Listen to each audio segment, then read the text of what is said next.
Pimples મટતા જ નથી. ઘણા બધા લોકો મને આ ક્વેશ્ચન પૂછે છે કે સર પિમ્પલ્સ મટતા કેમ નથી? તો પહેલી વસ્તુ, તમારા પિમ્પલ્સ થવાનું જે મુખ્ય કારણ છે તમારા હોર્મોન્સ છે. આ એક સમજવું બહુ જરૂરી છે કે હોર્મોન્સને કારણે તમને પિમ્પલ્સ થાય છે, ઓઇલી સ્કિન થાય છે, કોમેડોન્સ થાય છે, બ્લેકહેડ્સ થાય છે. તો આના માટે શું કરવું જોઈએ? સિમ્પલ 4 સ્ટેપ પ્રોસેસ છે કે પહેલાં તમારી સ્કિનનું એનાલિસિસ કરવું જરૂરી છે કે તમારો જે સ્કિન ટાઈપ છે, ઓઇલી છે, કોમેડોન્સ છે, કેટલામો ગ્રેડ છે, 1 2 3 4 એવા 4 ગ્રેડ હોય છે.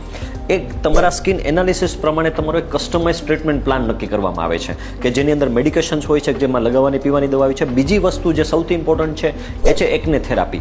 એકને થેરાપી છે એ તમારા ખીલને જડમૂળમાંથી મટાડે છે. એટલે કે જે બ્લેકહેડ્સ, વ્હાઇટહેડ્સ, તમારું ઓઇલી સ્કિન થાય છે, અંદર પાકેલા ખીલ થાય છે, એનો બગાડ થાય છે અને જડમૂળમાંથી મટાડે છે. અને ત્રીજી સ્ટેપ છે પાછું ના થાય માટેનો કોર્સ અને ફરીથી ના થાય એના માટેનું તમારું સ્કિન કેર રૂટીન અને તમારી લાઇફસ્ટાઇલ. જો આ 4 સ્ટેપ તમે પ્રોસેસ ફોલો કરવામાં આવે તો ડેફિનેટલી તમને ખીલમાંથી, જડમૂળમાંથી પણ મટી શકે અને ખીલમાંથી તમને છુટકારો પણ મળી શકે. જો તમને ખીલની સમસ્યા સતાવતી હોય તો કોમેન્ટ એકને, અમે તમને એની માહિતી મોકલીશું. Thank you so much.